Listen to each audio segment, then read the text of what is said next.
A woman walking along the road suddenly dropped down into the grass beside her. Not only that, she told the officer next to her to get down on the ground too. When they listened carefully to the sounds underground, Anna told the officer that if the water level kept rising, the levee would be washed away like sand. Then the two of them went to the city center to check the water level and flow speed there.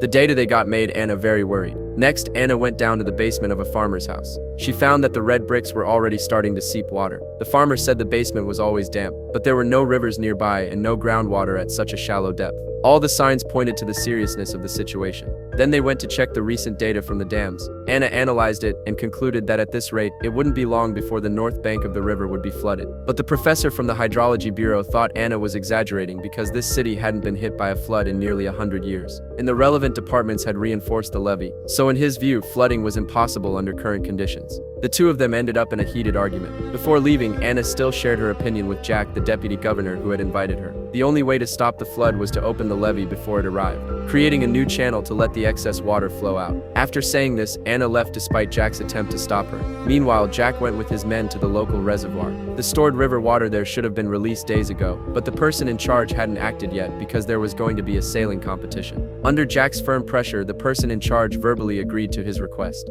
On her helicopter ride home, Anna unexpectedly discovered a levee below that shouldn't even exist on the map. Looking closely, she realized Jack had given her a 10-year-old map. She quickly had the helicopter turned back and went to Jack's home. She told Jack that because the levee had raised the upstream water level, her earlier plan to blow up the flood levee wouldn't work at all. Hearing this, Jack quickly called to reach the army carrying out the demolition mission. But because of poor signal, the officer in charge couldn't hear what he was saying. After hanging up, Jack directly ordered his men to press the detonator. By the next day, the surrounding area was completely flooded, but the water kept rising anyway. Because of the map error, Anna's judgment had also been wrong. She had thought the flood would only threaten the north bank, but now even the city center was at risk. The only solution now was to blow up the levee at the last bend before the water entered the city. Although this would keep the city safe from the flood, the people in the villages below would have to be evacuated first. Just as Jack agreed to Anna's plan and was about to sign the document, the minister came to him. Because this move would flood several villages, whether Anna was right or not, the officials would be condemned by the public. To prevent that, the minister had his people leak the news to the TV station while Jack was signing the document. When the villagers saw on TV that the army was going to blow up the levee to release the flood water, they gathered together to protect their homes and stop the army from carrying out the demolition.